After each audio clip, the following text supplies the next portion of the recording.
we couldn't attract capital. We talk to investors, they're like, you're trying to do what? Some of the best lessons, some of the best outcomes have come from a no. Jerry Hollister is with us today.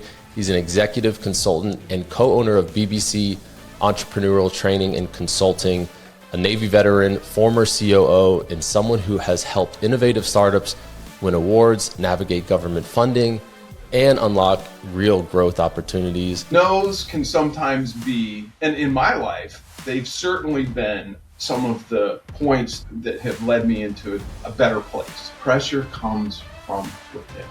Circumstances don't force pressure on you.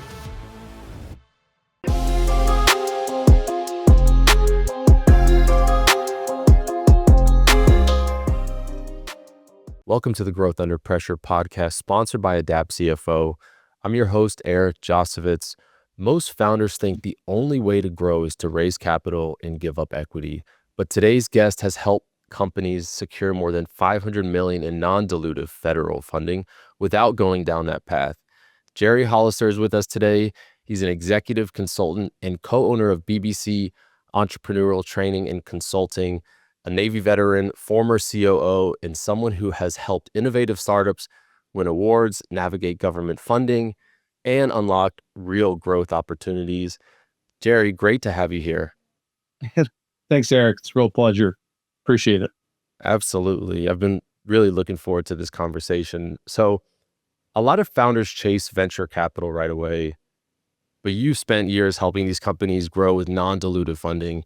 What do most entrepreneurs misunderstand about that path? Well, I think that there's a couple things. One is, depending on where they're at in their technology development and or market development, what the risks are.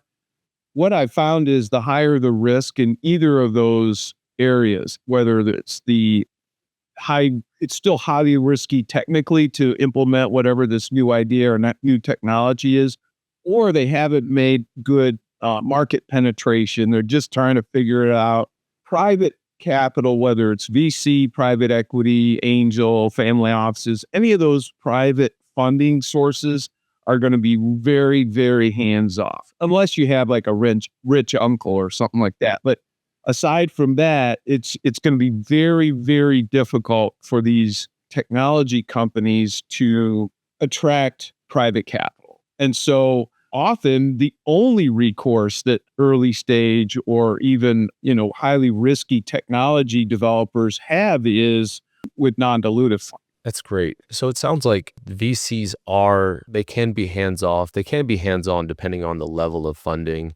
Now, with the federal funding, is there any type of, I know with you guys, there's the consulting and guidance. Where do you guys step in? Where does the government step in with the funding? Is it funds and guidance expertise, or how does that whole world work? Yeah. So the federal government, historically, now I know the new Trump administration has recently made some equity investments in a couple companies, but that's very rare. It's very new. I don't see that as being kind of commonplace. So setting those couple exceptions aside, the federal government does not take an equity position. Okay. They just don't do it. They provide the money. Now, depending on if it's a grant or a contract, there's deliverables that have to be met under contracts. There are firm deliverables that require the company to, deliver on whatever it is that they're getting paid to do, whether that's R&D project or deliver, simple things like, the government buys pencils and paper and that kind of stuff. So they have to deliver that before they get paid. Now, in R&D, the same thing. There's a scope of work that's laid out, and then the company has to deliver that, but in order to receive the money. In granting, it's a little bit more like best effort, and basically you have to produce a final report. But most of the granting, at least in the R&D world, the grants themselves have a goal in mind, and often those are commercial goals. So like many of the funding mechanisms that we work with, the output is the company has to reach a certain market penetration, or that's the goal of it. And so, but in terms of control, neither of those would require any kind of board seats or equity position or input. Some of the program managers at the various federal agencies will provide guidance, but it's usually pretty minimal just because of time constraints. These, especially in the last couple of years, because there's been a large reduction in the workforce within the federal government, particularly in the R&D fields that are often seen as kind of superfluous. And so those tend to be one of the first places that, get cut. So the staffing has been much reduced. And so that advising is just, it's not really happening. It doesn't happen. Yeah, it sounds like, in this day and age and depending on who's in office, now it being Trump, a businessman, is obviously going to want to lean, on the equity side, which is crazy because that I don't see any real positive gain other than, financial upside for the government. It seems like it would be more the market penetration that leads to some kind of stir in the economy. There's an economic impact and a national impact, to communities and just in many different areas, social to you name it. But I did see them trying to get Spirit, getting a little bit of control with Spirit, which is unfortunate because you just see that as there's not really, you're just putting a company out of business. And I think this administration has made a lot of mistakes. I don't want to dive too deep into politics, but then you look at how the tariffs have impacted businesses across the board. And now, people don't realize the greater economic impact in businesses shutting down. And so it's not, and last thing I'll say on that, it's not to say that, like you compare the two different offices that have been here in the last 10 years, some people say, well, the last administration shut down a lot of businesses that has a trickling effect long term. And this administration hasn't done a better job at keeping businesses intact. And I don't really have one preference or another. I want someone good. But, maybe let's speak on that because I know you've had a hold in the political world as well, obviously influencing some of this. What influence can business people like yourself and others have on the decision making of this country? Yeah, sure. From where I sit and where my career has gone has been in science, R&D. I mean, I have a technical degree. I grew up in the late 60s, early 70s watching the, Apollo. And so I wanted to go into NASA like every kid my age. But, I've gotten into this whole R&D area and, in terms of infecting policy, what I've learned over the years and whatever the policy isn't really as important as it is having an organized voice to your policymakers. And it's amazing to me that, a relatively small group of people, if well organized and consistent in a message, can affect policymakers. And it doesn't have to be like, this groundswell of thousands and tens of thousands and hundreds of thousands of people. If there's a small group of people that have a clear message that outline what the advantages / disadvantages of a particular policy are, then they can influence policymakers, whether it's at state level, the federal level, most importantly, at the local level. Because for most of us people, the citizens, the biggest impact doesn't come from the feds.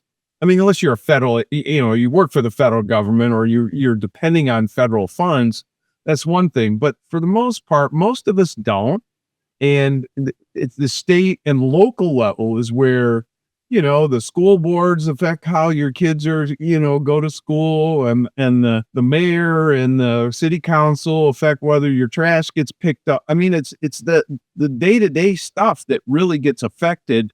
That's usually at the local level, not the state or the federal. Now, those are all important. Don't get me wrong. I've worked on all three levels. What I have learned, and I was an elected official at one point. I was a trustee at a community college. for about 8 years. And so I do understand it. And I do understand that, a few people can come, and if they articulate a clear benefit, you're like, wow, that makes sense. Okay, let's see how this affects our overall mission of whatever the entity is, whether they're, a city council member or a board of trustee at a college or a state, congressperson or, U.S. congressperson. People are reasonable for the most part. Yeah. We'll say that politics has gotten very partisan, but that's the public face. When you get to people and you meet with them on one-on-one, even some of the most partisans that I've met with become very much reasonable in a small group set.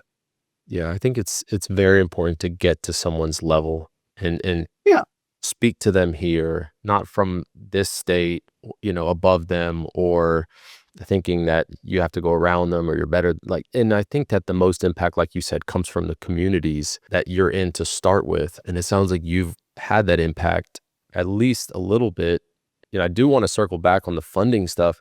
And first off, thank you for your service. I'd love to dive into your path from the Navy into the business world. I know we're jumping around, but you have a very interesting That's life. story. Yeah. And I'd love for our viewers to hear, how you went from serving this country to, then becoming a business executive and that path. Yeah. I mean, like I said, I grew up in this late 60s and early 70s, remember the Apollo landings, and wanted to go into space. So I got an engineering degree. The only way I could pay for an engineering degree at where I went to school, University of Michigan, was through a Navy scholarship. So, and, I Top Gun had just come out, so I wanted to be a naval officer, not Air Force or Army. I was a teenager. Makes sense. I like their uniforms better. Okay. And just to be completely frank. And so I, I went in the Navy. It was a fabulous experience. They threw us in the deep end.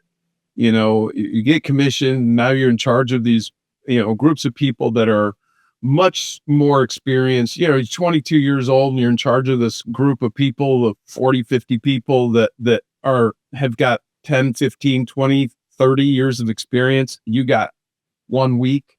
What it taught me was the importance of surrounding myself with people smarter than me. And that's always served me well. Now, it wasn't always when I was brand new. I kind of had to learn that the hard way. But, it's been a lesson that served me well over the years, is try to have people around me that are much smarter than me. I mean, Michael Jordan used to say, look, you can't get better unless you play against people better than you. And it's a concept that's true for anything, business, sports, athletics, whatever. And so, I loved being in the military. I had also the desire to, have a family, and those two don't go together. I mean, they just don't. I saw lots of my colleagues that were, trying to run a family, but then they get deployed, and it's just, so I decided, well, this is an important thing to me, so I'm going to step away. And, in hindsight, there's times where I regret that. But I look at my life now and I said, well, I wouldn't trade my choices. So, yeah. But, it's always good to look back. So, being in the business world, I mean, I did some other things for a while. I was a nonprofit. I was in education for a while. And then I ended up in business. Interestingly enough, a company that was just starting. There was like a dozen, maybe 15 people when I joined. It was less than 2 miles from the house I grew up in. And it was pushing forward the state of the art in superconducting accelerator technology. So the big accelerators like at CERN that that discovered the quote unquote God particle, or the big accelerators like at Fermilab or Brookhaven and Jefferson Lab, that same technology, this company that I was an executive for was making compact ones, one that would fit in your garage, and using it for, instead of high science, trying to discover the God particle and how the Big Bang worked and all that. It was to do mundane things like make cancer treatments. And so we did that. And I was thrilled to be part of that. And I didn't go to NASA, but it was pretty cool science, cutting edge. Only a few companies in the world could do what we can do, and there's a few more now, but it was exciting. And so that's kind of what got me into it, was the opportunity. And again, being surrounded by people a lot smarter than me, but I had certain expertise and certain skills that they didn't have, right? They didn't know how to navigate government contracts. And that was crucial because, back to your first question, we couldn't attract capital. We talked to investors, they're like, you're trying to do what? A superconducting accelerator to do what? No. Come back to us when you've got it operating. I'm like, well, we won't need your money then, right? So you get into this. So we needed the federal government. And, we were very successful at capturing, the funds that we needed to go from concept, then, building out the accelerator, these compact ones, all the infrastructure. And that was really exciting. And it was crucial, that funding. I find it so, I don't know if the word's ironic, but so interesting that you were going for dilutive funding, you're going to investors, right? And somehow that no was actually a huge positive to get government funding.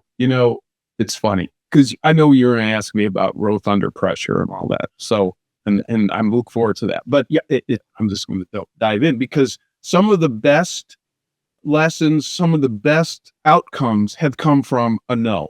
No's can sometimes be, and in my life, they've certainly been some of the points that have led me into a better place. Yeah, and I think that's one reason why we have this podcast, Growth Under Pressure, because most of the time you think a no is devastating to your life, when really it's the chance for another opportunity.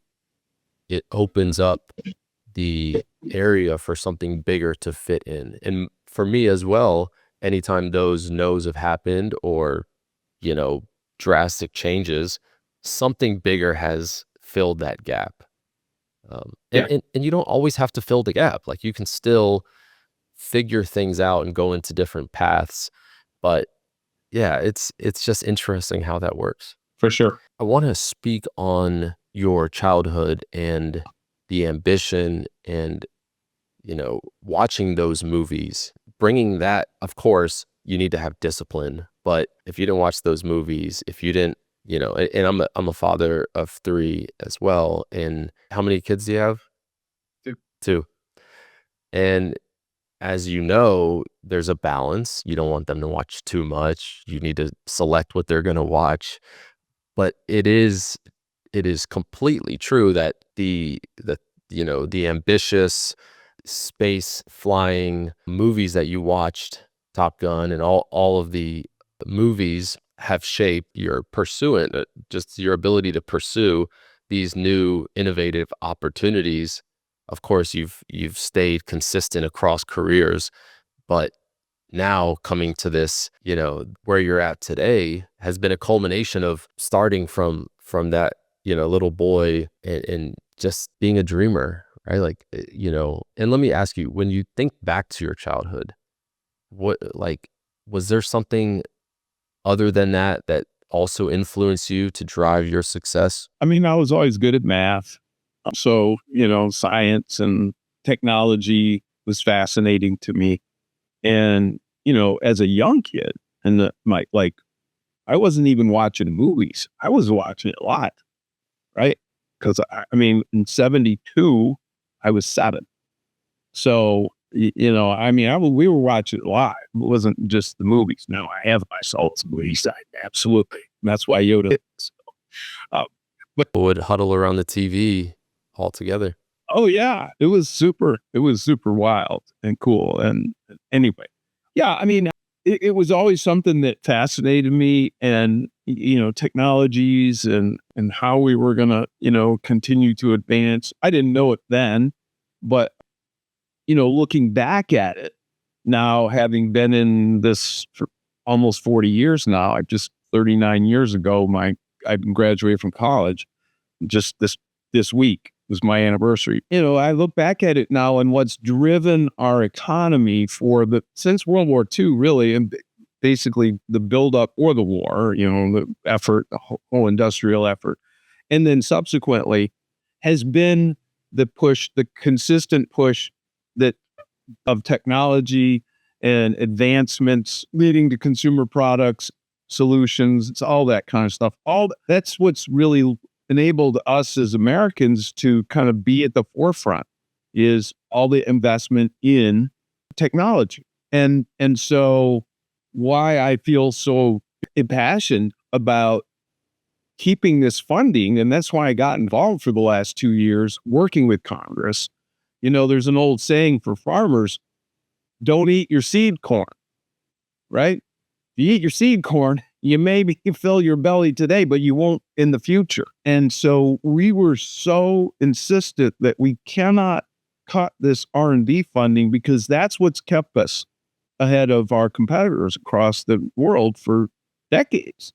And if we stop doing that, we may see a budget impact this year. And you can, a politician can, say, "Oh, I got the budget, and I'm saving taxpayers' money," and all those kind of slogan things. But if you look at the impact of that long term, it's you're eating your seed corn. And so that's where, why I've put a lot of effort there. It's so important, and it's crucial. This is for my kids, and now my kids are now in their late 20s. But they have a very different world than I had when I was in my late 20s. And so, yeah, I'll stop there. Yeah. So one thing I want to mention, in this new AI world that we're in, a lot of people are saying that it's going to dampen our creativity, right? If we get on this wheel of just letting AI drive labor, and we're not working, and I think it's a lot more on the universal income thing, where we're not really working as much, and AI is creating for us, then we won't be able to drive innovation. I think you are absolutely right in the fact that we need to continue to fund more R&D, because that's how we've gotten to where we're at today. It's how, look at the world around us. It's a culmination of all of the building creativity, innovation through healthcare and tech, and you name it. Yeah. Can it replace creativity? Sure. It's like any tool, right? We had the same argument in the 80s about computers, PCs, right? This is going to take away all our, you're never going to draw again. You're never going to use paper again, right? And before we started the recording, I was showing it. No, I still have paper calendar, and I still take notes in my notebook. It can replace that, but it doesn't have to. And, I think these tools are what they are. I think what a lot of people misunderstand, and this is true of a lot of technology, is they don't understand both the power of it, but also, how it can help, how they actually work, so that you can get the best out of it, right? In our firm, we absolutely implement AI tools, but we use it to augment our skills and kind of get rid of some of the mundane tasks, so that it frees us up to do the things that AI can't do. Okay. And you could make the argument that there's judgment, AI makes judgment. AI doesn't make judgment. It makes predictions, and that's it. Okay. It's just fancy statistics. My degree was in this 40 years ago now, and studying this, and it was, it wasn't called artificial intelligence back then, but it was, computational models to make predictions. It's all the same thing. It's just a lot more advanced now. But there's a place for it. And I think it's helpful, and it definitely helps with a lot of mundane things. But it doesn't replace creativity, because it's even if you say, hey, I want to, one of these AI video generators. You can say, hey, I want to do in the form of Toy Story, create me a new video that does something that your kids would be interested in, right? Well, it can do that, but that's not creativity, that's mimicking, right? It's not true creativity. And so I think I don't think it's gonna do that. I don't think it's gonna replace creativity, and I don't think it's going to replace as many jobs as people think that it's going to. I mean, you are seeing people, they're laying people off, and then now they're bringing them back because they realize the AI couldn't do what they thought it could do. So, Yeah, I think if we do it the right way, it's going to shape us to utility, right? And it increases productivity. It also enhances communication, right? Like we yeah, are now able to communicate better, especially here in the US where we're spread super thin, businessmen and women. We often communication often gets pushed aside or ignored, sometimes most of the time unintentionally, but AI has seemed to hold us accountable as well. So that there's a ton of benefit. And to your point, I agree that this like AI is going to take everyone's job is mostly BS. I think that if we do it like we're still human. There's humanity involved. We're not controlled by robots, and people still want to work with people. And I think that's the gist of it. And to your point, AI still needs that creator. It still needs a leader to guide it. And without us, without the data, there wouldn't be AI to begin with. yeah, for sure. Now, For sure. the R&D, you mentioned the R&D funding, how important it is, and them, you going to bat for these startups and small businesses that are growing, that we need in this country and throughout the world. I know that was a big growth under pressure moment for not only the companies out there, but also for you. Oh yeah. Was that one of your biggest growth under pressure moments? It is probably the most recent one, right? But I've always the no's, the closed doors, the losses, whether it's personal loss, you lose a loved one, you lose a relationship, you get laid off. I've been laid off. I've had a fiance hand me back a ring. I'm grateful for it. I mean, I look back and I go, it wouldn't have worked. But at the time, it's devastating, right? And again, those no's, those losses, I think the important thing that it teaches us is what's really important. I just lost this really important thing to me, a loved one, a job, a relationship. What's really important to me? And now I need to prioritize. And then based on those priorities, okay, I'm going to refocus my efforts. But those are really good learning opportunities. And ultimately what it's taught me is I'm responsible for myself. Well, nobody else is going to be responsible for me. Okay. I mean, as a kid, yeah, but I mean, once you're an adult, right? Your parents, until you're 18 or whatever, but you're ultimately responsible for yourself. Nobody else is going to do it for you. Nobody else is going to look out for you. And you've ultimately got to take responsibility. You're not a victim. Circumstances can be terrible. But, one of the things I learned over the years, I don't know, I'm getting off a little track here, but, I found myself after a few, even successful at times, and I keep finding myself, I'm like, why does it seem like these circumstances? I'm in a different industry. I'm in a different set of relationships within this industry. I feel like the same dynamics, though. Like the same dynamics that I'm having with those that are leading, right? My bosses. Why is that?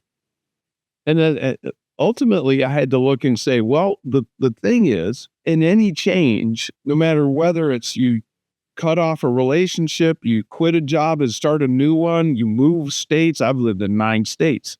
It's you go with you. You always take you. And so that is consistent. And so what I learned from that was, I've got to look at me. I've got the circumstances are trying to teach me something. Until I learn it, I'm going to keep repeating this because these dynamics will happen.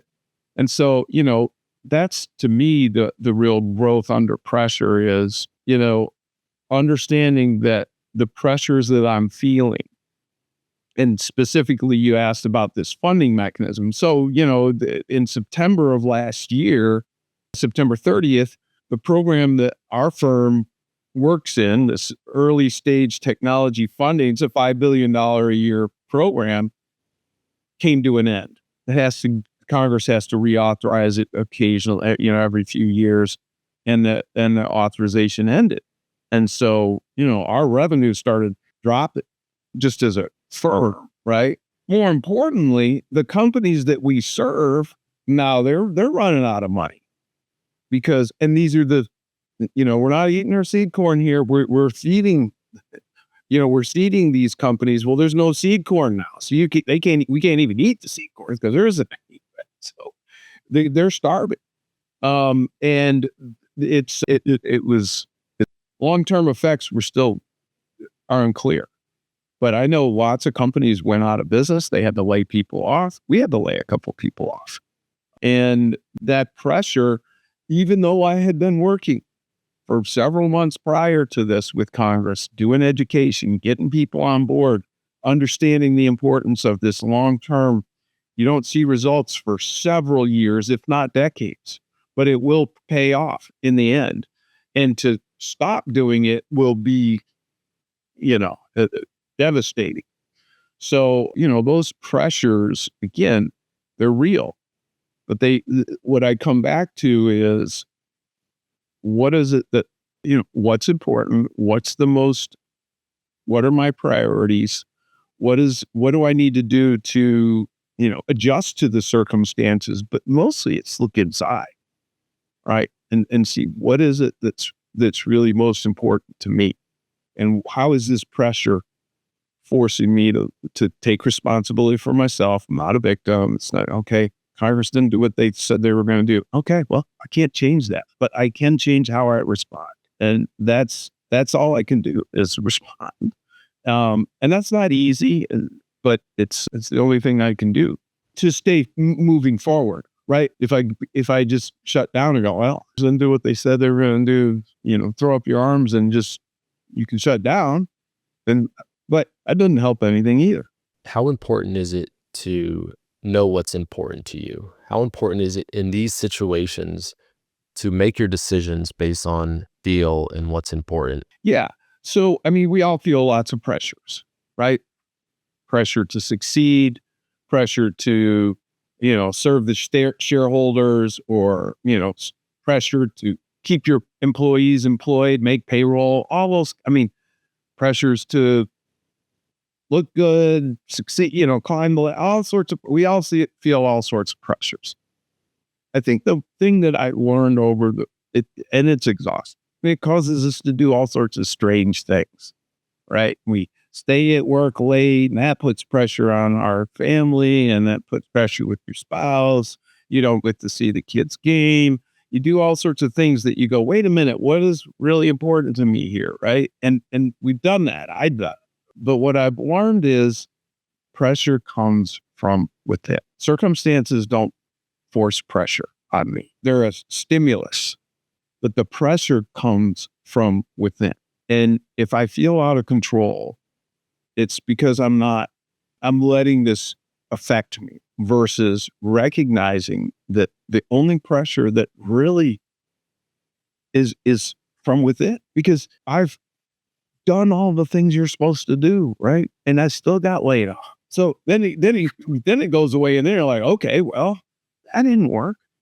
Or the woman handing me back the ring. Okay, I put all this up. And so this pressure it's from within. Until I've recognized that I have a choice of how I respond to the pressure I put on myself, whether it's from external circumstances or just my own internal, that's when I can use it to my advantage. When I recognize it, and then I make a choice. Okay, I'm going to let this circumstances, but I'm going to recognize that it's choice, and I'm not a victim to the circumstance. I'm not a victim to this. This is what's most important to me, and this is how I pursue it. And I'll use a really silly example recently, but my wife's Scottish. We've always loved going to Scottish things, bagpipes, all that kind of stuff. And I'm like, well, we ripped to an event where they were bagpipers, and there's a local bagpipe band. I'm like, you know what? I'm gonna try this. I've always thought we've threatened to join a bagpipe band for years, and so I'm like, okay, I'm gonna do it. So about 7 months ago, started picking up things, started working on it. It's hard, and I felt a lot of pressure, and then finally it came to the realization: it's not my instructor, it's not the band. Those are real. But ultimately, the pressure is I'm putting that on myself, and I'm not happy about it because now I always feel like I got to be practiced. I got to do this. I got to do that. And so I recognize, wait, I got a choice here.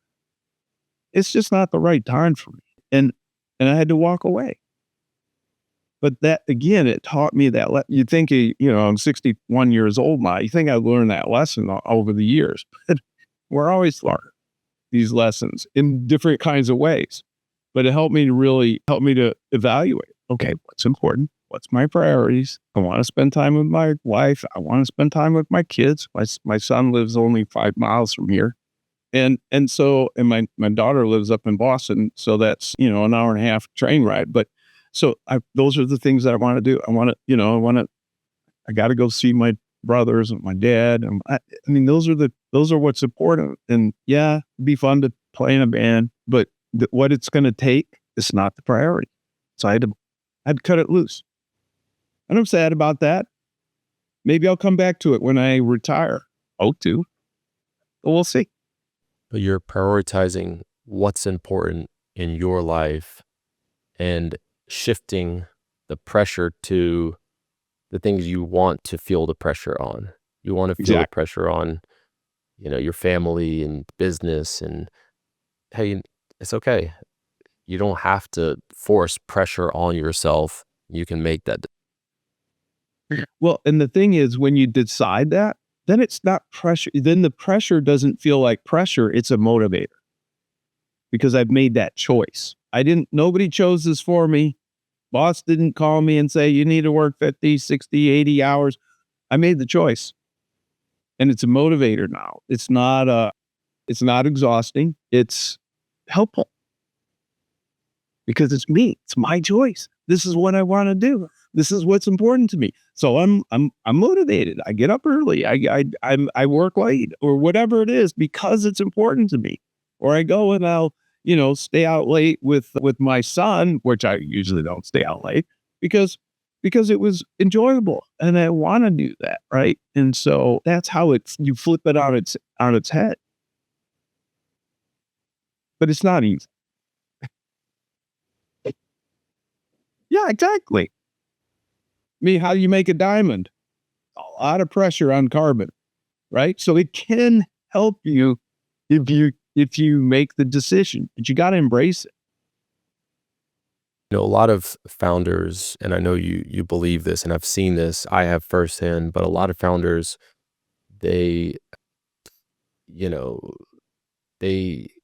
feel like growth creates a pressure, right? We're constantly seeing pressure from growth. The question is it even possible to have growth without pressure?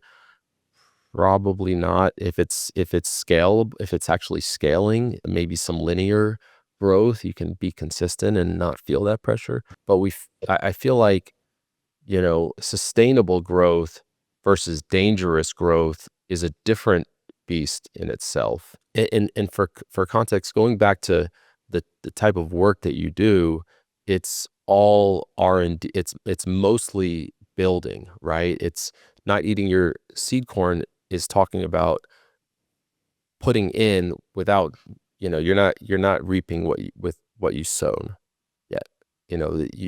Revenue hasn't come, you're at a loss, you're using money. So, and we see this across the board. Like, when do you start monetizing? When does it make sense?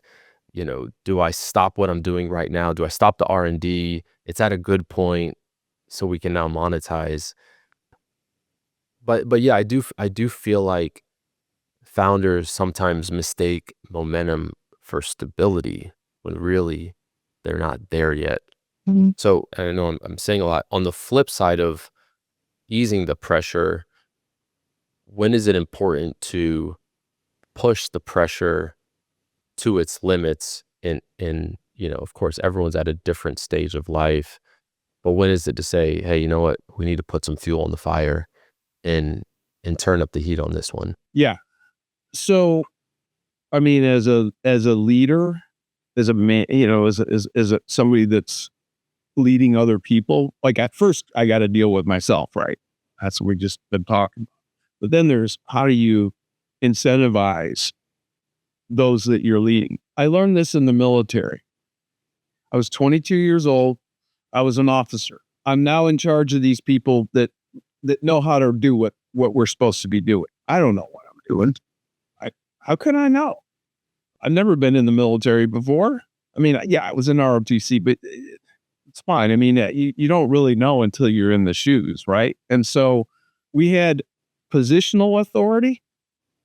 If I said to the chief, Chief, you need to do this, he would do it because he had to. He could resent it. He could think this is the dumbest thing ever, but he would do it, right? Because I was the officer and I gave an order. That's positional authority. What I quickly learned was I needed to learn relational authority.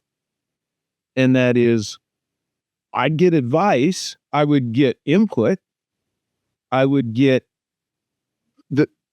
put people smarter than you around you, take that in, and then, talk about, okay, well, this is the best decision, and get feedback about that. And then if it was, people talk about consensus and all that.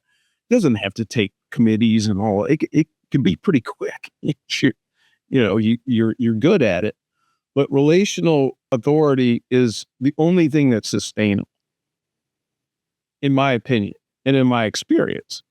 And so I've learned that if I have to tell somebody that they have to do something, I've already lost the battle, because they might do it, but then they're going to lose an attitude, or they're going to lose their motivation. It is much better to get them aligned with whatever the mission is, like whatever the pressure is that you were talking about, right? And so, 6 months ago, we were like, we saw the train wreck coming, so we had been working on this for a while. But I engaged with our staff. Okay, what are some other things that we can be doing that we're good at, core competencies that we can be good at? I got them engaged, get them figuring these things out, so that when the push comes to shove and the pressure hit, when the program funding cut off, yeah, our revenue dropped, but it didn't drop to zero because we had been working on it for, what do we need? Where do we need to pivot? What other things do we need to be doing? If this comes to pass, how do we stay viable? How do we stay relevant? All those kinds of things. But I get them involved. Somebody told me this a long time ago, and it served me well. If you treat people like a volunteer, they'll volunteer. If you treat them like they have to, then probably will, but they won't stick around, because it's not their mission, it's your mission. And so we work hard at trying to get our team it's their mission. It's their company. Yeah, maybe they're not owners, but it's their it's their reputation. It's their, that's how we handle it.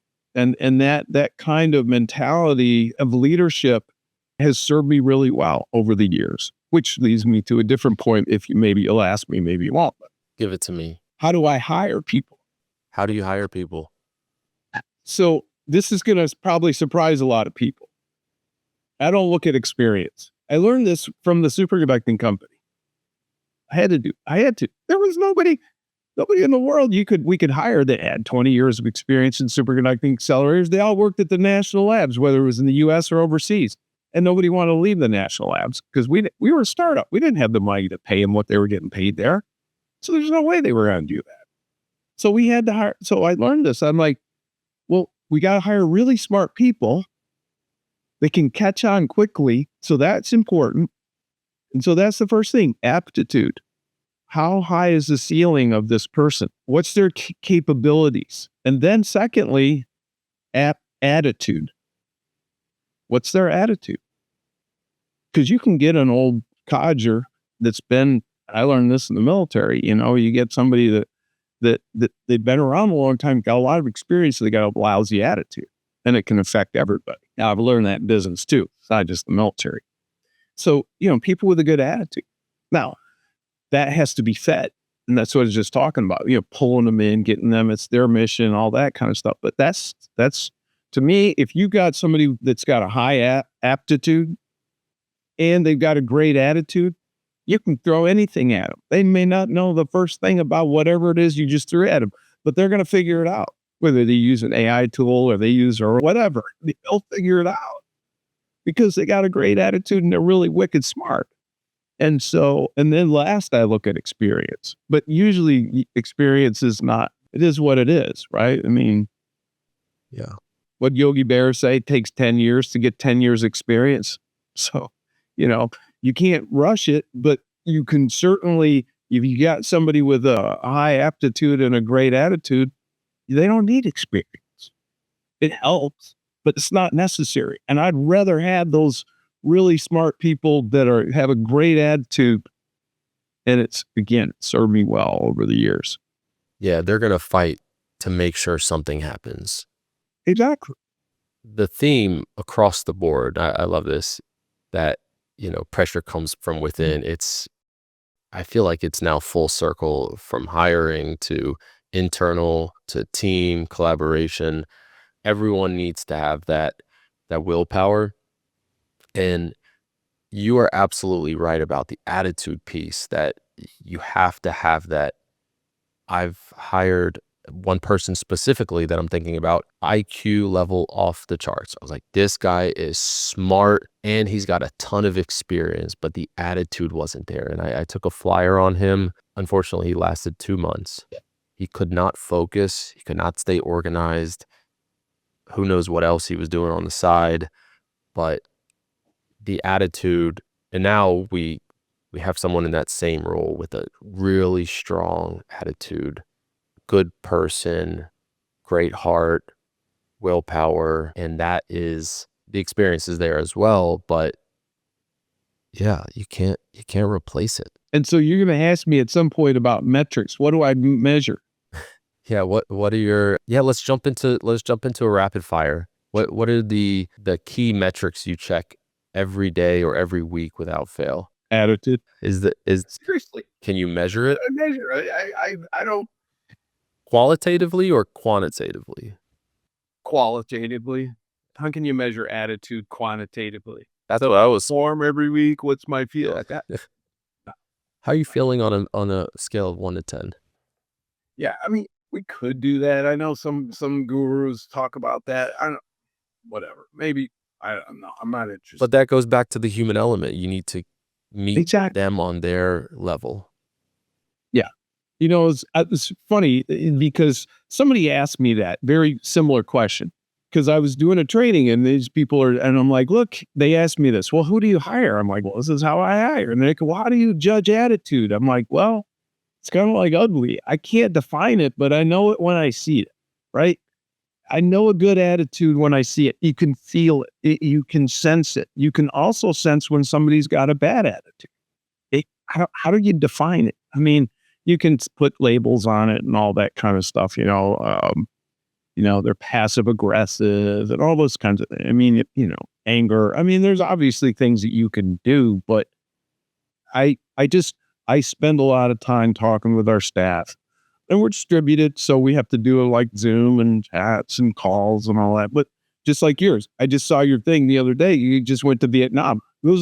it's super important to have those in-person touch points. But, we're distributed, so we have to do, but that's really important because a lot of times, they're working on their own. They're capable people. So they don't need people ordering over them. They just need direction to go.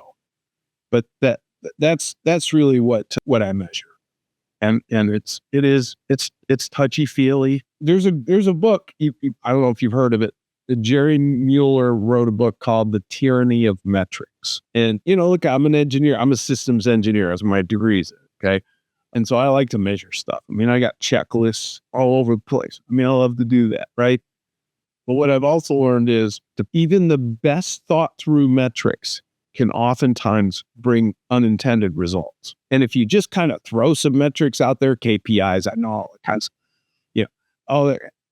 if you don't really think it through, you're going to incent poor behavior or a behavior you didn't intend.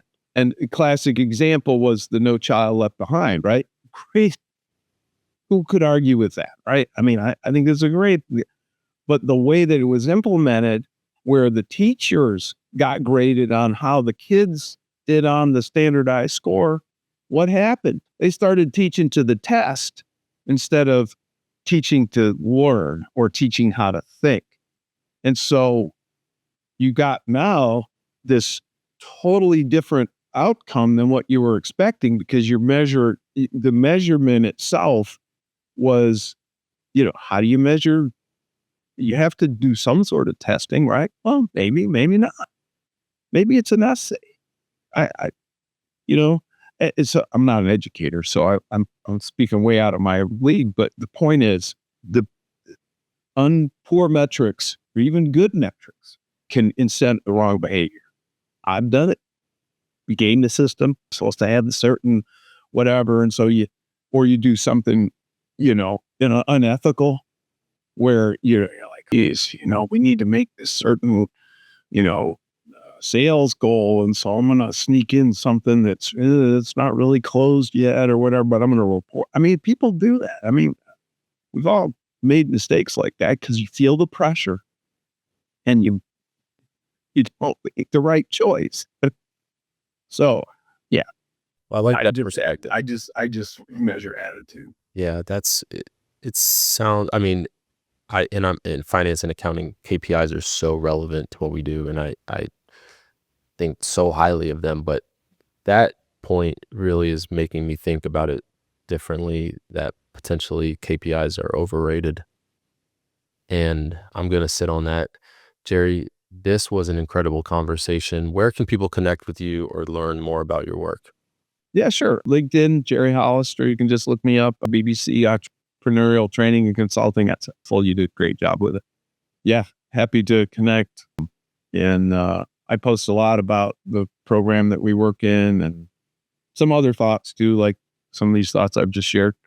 But Eric, it's been a real pleasure. I really appreciate you asking and some really great questions that I think, it's important to wrestle with these things, whether you're in business or not. And Likewise. Yeah, this enjoy was great. talking. Same. And we're gonna run this back. I know we will. We have plenty to talk about, and I think there's tons more to unpack. I didn't even cover half of what I wanted to talk about. So excellent. Thanks, Jerry. Thanks, everyone. Take care. And that's a wrap on another episode of Growth Under Pressure. I'm your host, Eric Josovitz, and I hope today's conversation gave you practical insights you can apply to your own growth journey. If you enjoyed this episode, make sure to like, subscribe, and share it with another founder, operator, or leader who'd find it valuable. We publish new episodes every other Thursday featuring conversations with people that are building, scaling, and leading under pressure. And let me know in the comments what stood out most from today's episode.